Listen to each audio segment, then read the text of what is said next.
Okay, here we go. Hello, class. Hope everything is going good. I am recording this evening. It's Thursday. What day is it? It is the 23rd of January. Building was under maintenance. Class is canceled. Okay, I guess it happens. Right? No big deal. Hope everyone's staying warm. Real quick thing. Let's see what we got going on. Housekeeping. Read all the announcements if you haven't. The book and template are in the announcements for you to download. I'm going to discuss what we got going on right here, which is our group labs. But more importantly, formatting. Python now, especially after 3.8, 3.6, you got a plethora of ways how to format, right? So we already discussed round in class. Round will kind of get you there. It's a function. It takes a value, and then you tell it how many spots you want to round it to. We could show that by help. Do help on round, hit enter. Here's the actual, here's the parameters. There's the function, takes a number or an integer, and the number of digits or none is the default. In this case, we said take the variable of total, which is subtotal and tax, take the total, and then round it 2 places. Okay, we'll see when that happens, when it ends in a 0, if that works, right? And then there's a newer way, f-string, but I want to start with the format method first. So the format method is designed to work on string classes. So what this says, or basically anything, it'll work on integers. Check this out. So I take that back. We're going to work on integers. So what we have is the dot format method, right? So we created a new variable called format method total, and that calls on the total variable. Well, you notice before it, we give it a pattern. And here we're saying there's a blank or empty space here in front of the colon. That basically means the value, in other words, the variable, followed by the colon. So the object that we want to apply this to, which is going to be this, is a float, and we're formatting .2 float, so 2 decimal places. And this formula will be applied to this value, total.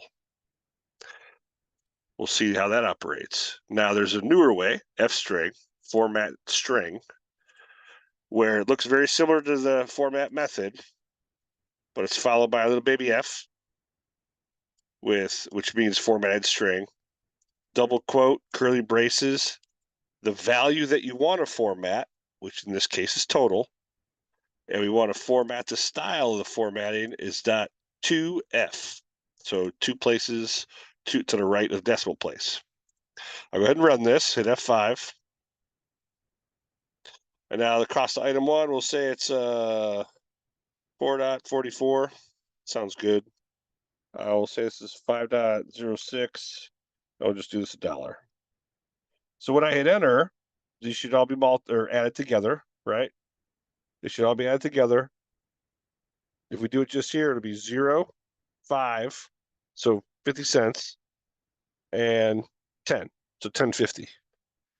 All right, I'll go ahead and hit enter. Well, this line right here is our round.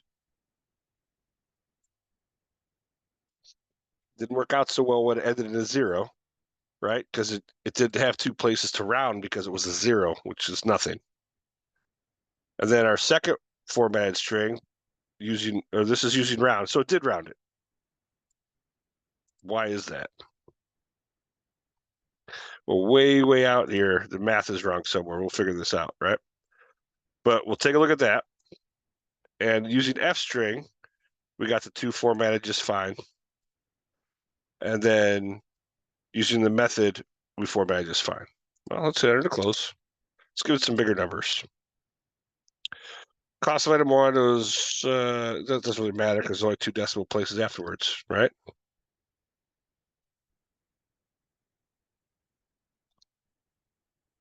So here we go. The subtotal, which I mistaken for the round earlier, the subtotal, where are we printing that out?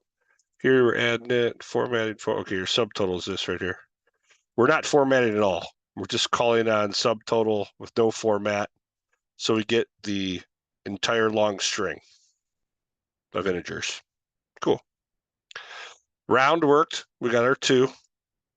And so did everything else, right? So why is there so many different ways to modify output or format? Well, beauty of it is with age, right? Python's pushing 20, I believe, if not 20. The format method, I believe, existed first. Then came round, and came f strings. F strings is a newer hip way. You'll probably see this in the majority moving forward. But I mean, the rest of them work, right? So you have options. I want to go ahead and list the top like 10 or 12 format styles that are commonly used for like money and like some different types of math and output. But that's basically it. Take your pick. I find myself usually being more old school. I use the format method quite often. I stayed away from round just because I never know when it's going to end up double zeros and, really jack me up. But I'm forcing myself to do format strings, F strings. It's just a newer habit for me, right? Newer thing. But that's about it. This is a group exercise, right? We ran through this earlier in class, line break, just a print, function 1, function 2, function 3, input with float. Python does PEMDAS, so innermost thing first. It'll prompt you for your thing, or you prompt you for your input, then change it to a float, right? And if it's not an integer, it'll tell you it can't be changed to a float. You're going to trace back. Here we do all our math and dabble around with our fun-filled variables and our values. Now you can format them up here and then output them. You could do all kinds of different things. I chose to format the round in the actual print statement, and I chose to format my other output separately and store in the separate variables and call in those variables. You can format, right, the print string. In the beginning, I suggest doing it separate, just so you get the hang of it and you know that you understand the format method or F string. And the second one's just down here, no big deal. But very same thing, round and stuff. But that's it. So I know we missed each other this week. Hey, building maintenance, it happens. If you got any questions, shoot me an email. Stay focused. Read the announcements that are already posted, and we should be good. Other than that, have a great evening, and that's all I got. Take care.